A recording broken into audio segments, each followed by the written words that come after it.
Jadi itu Bang alasan kami gitu. Oke. Jadi bukan istilahnya hanya doktrin semata ataupun hanya ikut-ikut buta, enggak. Itu ada diterangkan kok. Oke, silakan Bang. Oke, baik. Jadi gini, kalau Anda mengikuti Yesus, kurasa itu keliru dan perlu dicermati lagi deh. Karena pengikut Yesus itu gimana? Contohnya, kekeliruan saya contohnya di mana? Contohnya, Yesus mengatakan bahwasanya di dalam Yohanes 10 nomor 27, aku mengenal pengikutku, mereka mengikuti aku dan mendengarkan aku. Ketika dia mengatakan, aku diutus hanya kepada domba yang sesat dari umat Israel, pertanyaan saya, apakah Anda mendengarkan ucapan Yesus itu? Kalau secara langsung ya itu sudah pasti tidak, karena kan kita hidup di zaman. Enggak, dia mengatakan aku diutus hanya kepada domba yang sesat dari umat Israel.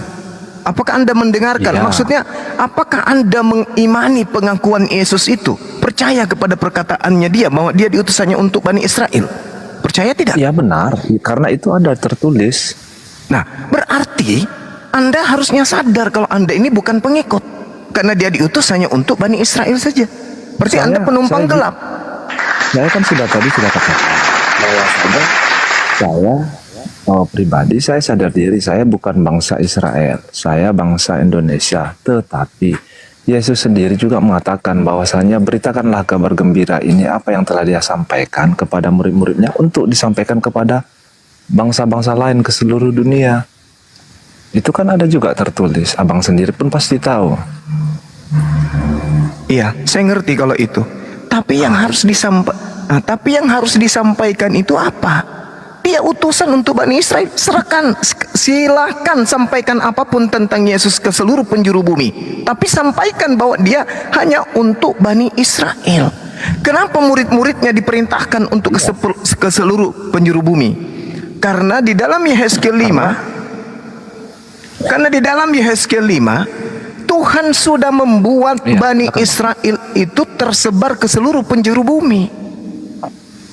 Maka perintahnya kemudian, pergilah ke seluruh bumi, temui Bani Israel. Apa buktinya? Coba Anda baca di dalam Matius 10 nomor 5 nomor 6. Kita pakai data, kita jangan pakai asumsi. Apa yang Yesus katakan sana? Ke-12 murid diutus oleh Yesus dan ia berpesan kepada mereka, jangan kamu menyimpang ke bangsa lain. Ini bukan saya mengatakan, ini Yesus. Jangan kamu menyimpang ke jalan bangsa lain, melainkan pergilah kepada domba-domba yang hilang dari umat Israel. Kalau domba Israel yang hilang itu ada di Papua, ke Papua. Kalau adanya di Belanda, ke Belanda. Kalau adanya di India, ke India. Jangan ke bangsa lain, tapi pergilah kepada domba yang hilang dari umat Israel. Di mana umat Israel itu ada, disitulah engkau pergi. Makanya Yesus mengatakan, masih ada lagi domba di luar kandang ini yang harus kugembalakan. Domba yang dimaksud itu domba yang hilang dari umat Israel. Sederhana kok itu. Makanya umat Islam itu beriman kepada beliau. Imannya dibatasi oleh cakupan misi kedatangannya sebagai rasul, sebagai nabi untuk Bani Israel saja. Dimanapun Bani Israel di atas muka bumi ini harus didakwai bahwa Yesus datang untuk mereka. Yehezkiel 5 nomor 12, sepertiga daripadamu akan mati kena sampar dan mati kelaparan di tengah-tengahmu. Sepertiga akan tewas dimakan pedang di sekitarmu, dan sepertiga lagi akan kuhamburkan ke semua mata angin, dan aku akan menghunus pedang dari belakang mereka. Ini siapa? Bani Israel, Bani Yakub, dihembuskan kemudian kemana-mana. Makanya terpencar Bani Israel itu. Yesus berpesan kepada ke-12 muridnya, jangan ke bangsa lain ya, tapi pergilah kepada bangsa, kepada domba-domba yang sesat, yang hilang dari umat Israel saja. Ini pesan Yesus. Al-Quran menarasikan itu. Kami beriman. Nah, Anda tidak masuk sebagai domba. Demikian. Tapi gimana yang itu Bang? Gimana yang dikatakan Yesus bahwasanya ajarlah dan beritakanlah kabar ini ke seluruh bangsa? Itu kan jelas dikatakan Yesus. Iya.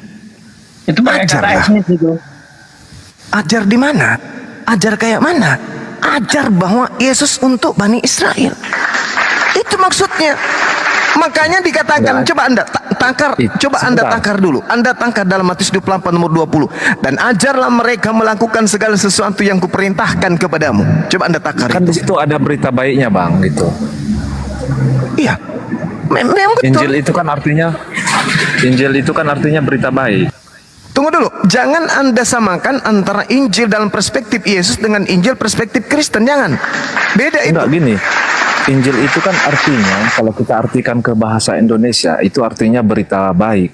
Oh, itu evangelion, kawan. Itu evangelion. Ya. Artinya kabar baik, berita baik. Ya. Itu Ya, evangelion. kabar baik, Sementara berita Injil baik. itu adalah ketetapan yang Tuhan berikan kepada Nabi Isa alaihissalam yang diberitakan dalam Markus 1 nomor 14. Yesus memberitakan Injil. Yesus tidak Ya, memberitakan evangelion. Jadi kenyataannya kan ya memang yang dikabarkan Yesus itu kan adalah hal-hal baik, berita-berita baik, dan yang Untuk- dilakukannya selama di bumi itu Untuk- adalah pengajaran yang baik, begitu, Bang. Untuk siapa? Ya awalnya memang untuk ditujukan hanya untuk Bani Israel karena Bani Ini Israel rusaknya adalah awalnya umat. itu rusaknya itu di situ. Karena Anda mengatakan awalnya Yesus tidak pernah merubah pola sasaran dakwanya kepada bangsa lain, nggak pernah. Nggak pernah. Iya betul, karena umat Israel itu adalah umat pilihan yang disayangi oleh Sang Pencipta langit dan bumi. Tetapi Oke. bangsa yang dipilih Tuhan sendiri, yang disayangi Tuhan sendiri, membenci dan tidak mengakui bahwasanya Yesus itu datang sebagai seorang Mesias. Lalu Jadi bukan tidak ada kemungkinan untuk tidak diberikan kesempatan ini kepada bangsa lain yang mau menerima. Anda salah. Itu asumsi iman saudara. Tidak kayak Bukan begitu. Bukan asumsi, Nabi Bang. Karena kalau Nabi Isa atau Yesus itu spesial untuk Bani Israel saja. Tolong tunjukkan dalil. Tolong tunjukkan dalil kalau Yesus pernah mengakui bahwa dia diutus untuk di luar Bani Israel. Silakan. Gini. Kalau yang abang katakan itu ada dalil bahwasanya Yesus itu diutus untuk di luar bangsa Israel, itu tidak ada. Tetapi Tidak ada. kenapa Yesus harus menyuruh atau mengatakan sebarkanlah ke seluruh bangsa berita baik ini, berita yang disampaikan Yesus kepada bangsa Israel dan ditolak pada saat itu, kan gitu. Seharusnya kalau memang untuk bangsa Israel saja, tidak akan mungkin disuruh untuk disampaikan kepada bangsa lain. Itu baru namanya konsisten. Tidak baru ada. benar-benar hanya Tidak ada perubahan misi. Sampaikan ke bangsa lain apa yang harus disampaikan kepada bangsa lain. Wahai Ya, bangsa lain. berita baik lah, Bang. Lah iya, berita baik. Wahai bangsa lain. Iya apa? Telah datang Yesus, seorang nabi dan rasul untuk Bani Israel. Oh, alhamdulillah kalau gitu. Lalu maksud saudara diberitakan ke bangsa lain itu maksudnya kita harus menjadi Bani Israel. Nyamar-nyamar gitu maksudnya. Bukan harus jadi bangsa Bani Israel, Bang. Loh, Yesus hanya untuk Bani Israel. Hukum-hukumnya hanya untuk Bani Israel. Lalu kita yang bukan Bani Israel ini mau ngapain? Mau nyamar jadi pengikutnya Yesus gitu. Hati-hati. Yesus mengatakan, waspadalah pada serigala yang nyamar seperti domba. Hati-hati. Dia diberitakan endingnya di sini, Bung. Meskipun itu data sisipat, endingnya ada di Matius 28 nomor 20. Wa makaru wa makarallah. Keburukan itu dibongkar oleh keburukan itu sendiri. Baca Matius 28 nomor 20. Dan ajarlah mereka melakukan segala sesuatu yang telah kuperintahkan. Mana perintah Yesus untuk memberitakan kemudian dirinya diutus kepada seluruh umat manusia? Mana dalilnya? Malah yang diperintahkan oleh Yesus, tunggu. Perintah Yesus, jangan kamu menyimpang ke jalan bangsa lain. Berarti ini yang harus diajarkan kepada Bani Israel yang ditemui oleh murid. Wahai Bani Israel, ajaran Yesus yang kusampaikan kepadamu jangan kau ajarkan kepada bangsa lain, tapi bantulah saya. Pergilah kalian mencari domba-domba yang hilang dari umat Israel. Itu maksudnya. Kenapa Anda bukan polisi kemudian tiba-tiba Anda melihat orang menggunakan seragam polisi yang sudah lulus daftar polisi, tiba-tiba Anda ke koperasi Polda beli seragam juga pakai baju polisi? Sementara Anda bukan komunitas, bukan golongan dari sana, bukan ras dari sana. Itu berarti Anda gadungan gitu loh. Coba disadari itu, Bang. Silakan. Ini sebenarnya bukan bangsa lain, tapi etnis. Nih, etnis. Etnis. Nah, ini Matius 28 ayat 19. Paron tontes aun matau tasate panta ta etnis. Etnis, Bang. Etnis itu apa? Suku. Jadi perintah penginjilan ya, itu konteksnya tetap suku bangsa Israel. Israel saja. Nih, bahasa aslinya etnis itu. Lanjut lagi. Itu aja saya. Alhamdulillah. Iya, jadi memang tidak cocok kemudian ketika Yesus datang diajarkan kemudian untuk bangsa, memang nggak cocok. Kenapa? Pengakuannya, aku diutus hanya kepada domba yang sesat. Aku datang untuk hukum Taurat. Aku datang untuk menggenapi hukum Taurat. Hukum Taurat itu untuk Bani Israel. Saking tidak cocoknya, coba kita telah ini. Saking tidak cocoknya, coba Anda lihat di dalam Galatia 3 nomor 13. Ini menggelikan di situ. Apa yang menggelikan? Coba kita lihat. Galatia 3 nomor 13 itu jelas diuraikan begini. Kristus telah menebus kita. Kita di sini siapa? Boleh enggak Saudara Noah menjelaskan saya? Kita di sini siapa? Tolong penjabaran saya dari awal direnungkan, dipikirkan terkait Al-Quran yang saya ditanya, yang Anda perbandingkan sampai masuk kepada Galatia 3 nomor 13 ini. Kristus telah menebus kita. Kita di sini dalam bahasa Yunaninya adalah hemas. Hemas itu berarti internal. Internal kita itu adalah sekelompok orang tertentu. Menurut saudara kita itu siapa di situ? Ya, lanjut. Nggak, saya tanya dulu.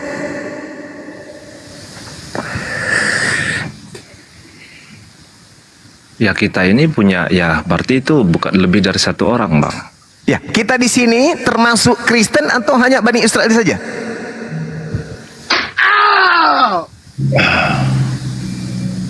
Kalau di Galatia itu sudah Kristen itu, Bang. Apakah hukum Taurat itu untuk Kristen? Oke, itu menarik, Bang, ya. Jadi begini.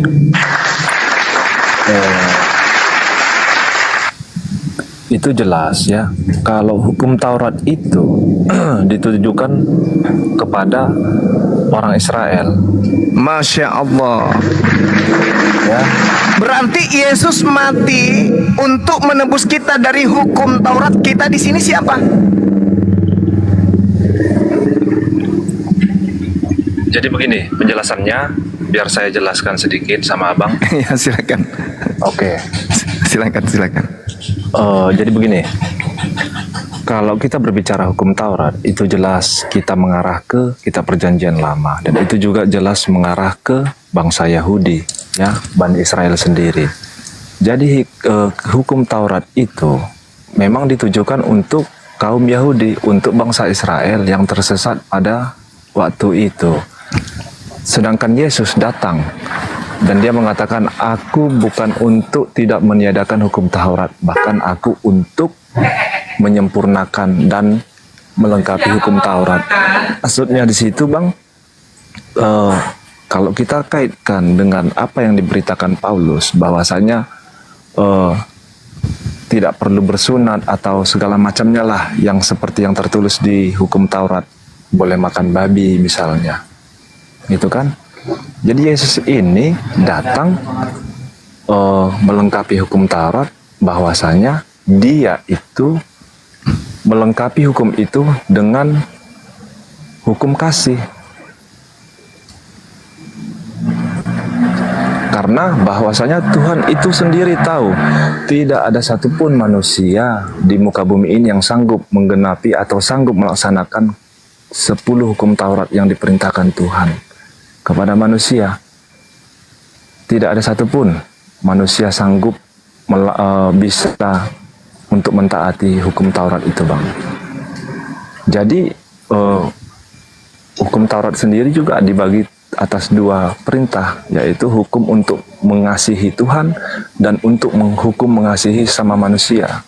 Makanya kami orang Kristen menganggap hukum Taurat itu adalah hukum kasih. Kasih kepada Tuhan dan kasih sesama manusia. Saudara Noah, hukum Taurat itu hanya untuk Bani Israel. Satu, Kristus telah menebus kita dari hukum Taurat. Ya, Kita di sini siapa? kita itu ya kami yang mengikut dan percaya kepada Yesus. Hukum Taurat itu untuk Bani Israel. Yesus datang kemudian untuk menebus hukum Taurat. Kenapa Ya. hukum Taurat ditebus untuk kalian Kristen? Apa hubungannya kalian dengan hukum Taurat? Pak, hubungan secara langsung tidak ada, tetapi kan Yesus sudah mengatakan bahwasanya dia datang untuk menebus hukum Taurat karena Ya, Tuhan menebus tahu, hukum Taurat. Menebus Ya. hukum Taurat untuk siapa? untuk manusia, Bang. Nah, untuk manusia. Bukankah hukum Taurat itu hanya milik Bani Israel? Ya, tapi kan bangsa Israel kan menolak hal itu. Lalu hukum Taurat itu berlaku untuk bangsa lain setelah Bani Israel menolak, gitu maksudnya? Untuk bangsa ataupun manusia, setiap orang yang percaya. Oh, Anda ini mengada-ngada, saudara. Ulangan mengada-ngada. 3. Saya ulang lagi pertanyaan saya kalau begitu. Hukum Taurat ini diperuntukkan untuk Bani Israel saja atau di luar Bani Israel juga?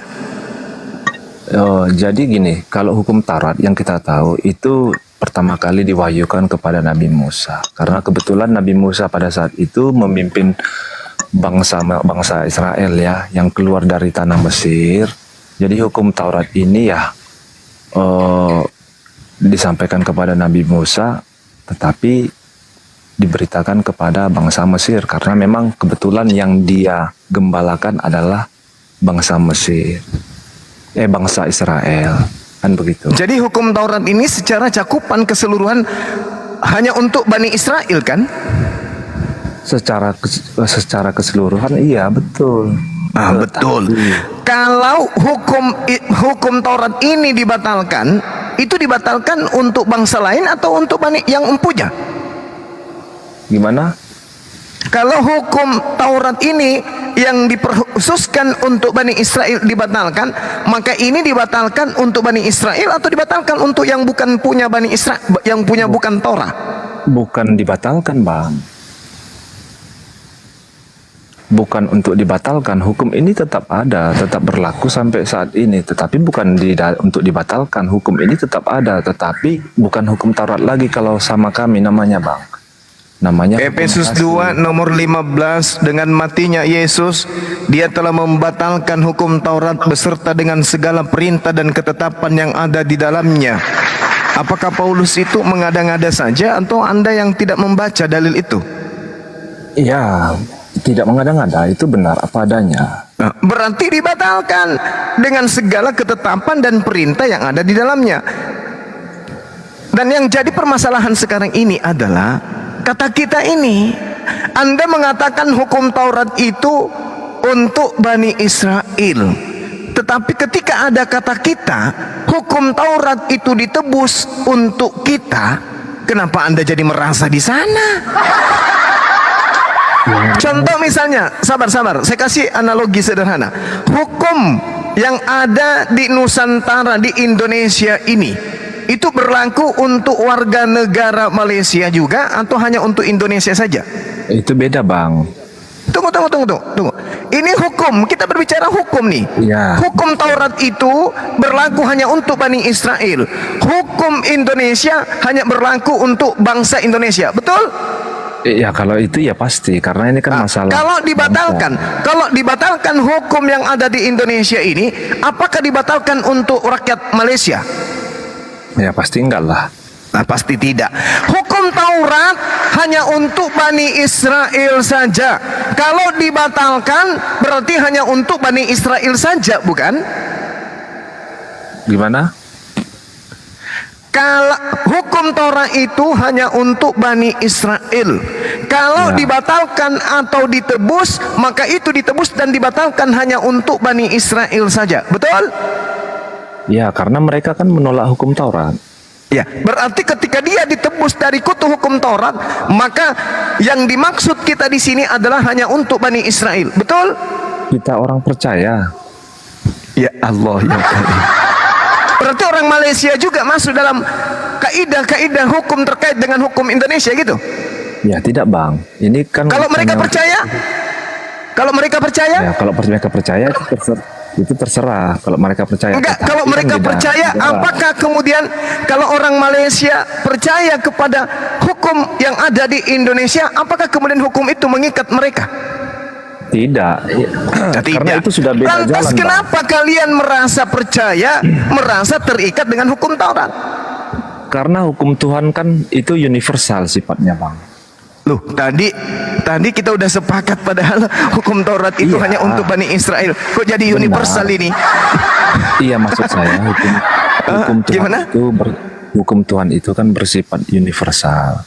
La haula wala Memang quwata illa memang billah. memang Mazmur itu. 147. Tunggu saya bacakan dalilnya. Mazmur 147, hukum Tuhan yang datang kepada Yakub. Tuhan berfirman kepada Yakub, ketetapan-ketetapannya dan hukum-hukumnya kepada Israel, dan tidak berbuat demikian kepada segala bangsa, dan hukum-hukumnya bangsa lain tidak kenal. Halilintar. Ini dalil. Hukum Tuhan yang datang kepada Yakub, yang datang kepada Israel, tidak berlaku untuk bangsa lain. Dalil. Dalil. Jadi ketika hukum Taurat hanya untuk Bani Israel, hukum Taurat itu ditebus, hukum Taurat itu dibatalkan, maka penebusan dan pembatalan hukum Taurat itu hanya untuk Bani Israel. Maka Yesus kalau diimani mati disalib untuk menebus dosa, untuk menebus hukum Taurat, maka kematian Yesus di atas tiang salib hanya untuk Bani Israel. Apa pembuktiannya? Yohanes 11 nomor 48. Yesus harus mati untuk bangsa Israel daripada bangsa Roma merampas bangsa mereka. Kemudian di Yohanes 11 nomor 53, mulai hari itu mereka sepakat membunuh Yesus sesuai dengan nubuat Kayafas bahwa Yesus harus mati tahun itu demi untuk menyelamatkan bangsa Israel dari perampasan Roma. Saya angkat tangan kalau Anda masih punya dalih membantahnya kenyataan dan fakta ini. Saya angkat tangan dan saya serahkan kepada teman-teman saya yang lain. Wabillahi taufiq wal hidayah. Summa salam warahmatullahi